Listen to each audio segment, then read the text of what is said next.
Hello, welcome back to the second I suppose video of 2020. In the last video, the preview of the year coming, I said that I was going to use the gearbox that I showed on the floor down there for Bumblebee. Continued research has shown that that is probably not the best one to use. I'm going to use one of the later gearbox casings, the A+ gearbox casings, the DAM 5626 I think it is, rather than that one.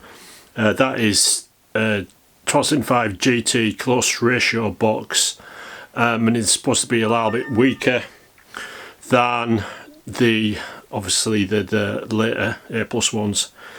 There is some in the cupboard of doom, which is through there. A quick picture here, but they're buried under engines and stuff, so it's going to be a mission getting them out of there. So I'll need to do that and get a flywheel end casing to match. I probably haven't got one to hand that I can think of. I'll have to take one off the engine that's in there and then get it all to suit with obviously the new gear set and the new diff and outputs and all that sort of stuff. So it's going to be a bit more hassle, well, a lot more hassle, but it's going to do the job. For today, all I'm going to do is continue on Christopher's 8-pot engine, and I'm going to get this timing chain removed and then the new timing chain put on and everything set back in place. Because I'm taking it apart to that extent, I'll probably have to check the cam timing as well, but that's no big deal. Hopefully, if I position everything correctly, it shouldn't move when I undo it all. So yeah, I'm going to turn the radio on, tuck into my sweets and hit the time lapse.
Okay, so that's the timing gear put back together with the new chain. What I'm going to do now is I'm going to check the cam timing with all the dials and indicators and all the usual sort of gubbins on here. I'm not going to video all that because there's plenty of videos on YouTube of that being done already, so I don't see the reason to duplicate what somebody else has already done. I know that Paul Jeffries did one fairly recently, so I'll put a link down below to that. So check the cam timing, adjust it if needed. I think it's 106 degrees for this cam, which is a 296. I'll have to bend over the locking tab and then put the end cover on, and end cover and then the pulley to centralise the end cover before I tighten it all up. and then that's this end of the engine done. Right, that's the cam timing checked and it was fine. What I'm going to do next is give the timing cover a quick jizz over with some, what do you call it, brake cleaner. Make sure there's no contaminants on the inside of the cover before I put it on, and I'll just give that a quick wipe down as well, make sure you haven't got any dirt on the timing cover itself. Obviously the one point to remember is that when you do the timing cover, that I know this isn't fully painted yet, but obviously it's new oil seal in there, and then when you fasten it in place you put the pulley on as well before you tighten it all, so it centralises the cover in the oil seal. So that goes on there first before you tighten all the bolts, otherwise it's possible that you can have the cover not quite centralised on the oil seal on the crank pulley. So yeah, as I said, just quick blast over with that, clean that inside, and then sort out the gasket and all the bolts as well, give them a good clean up, make sure they're alright to go in.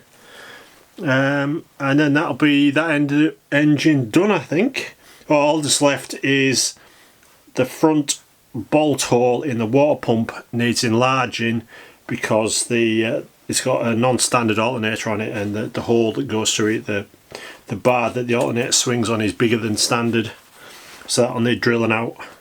So yeah, getting there.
Right, that's it for this afternoon, this evening. I don't know exactly how long this is going to be, this video.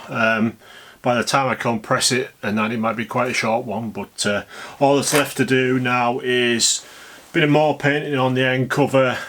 The cylinder head or the block face needs a bit of a clean up. And that's about it. Oh, the diff oil seals that are put in as well. But apart from that, that's it, ready to go back in the car, I think. Yeah, I think that's about it. So next job, next video probably will be working on the car. I've got to do some work on the brake pipes before I put the engine back in, and I've also got to clean up the engine bay because it got quite dirty when it went for body work. So I think that's it, and I'll see you on the next one.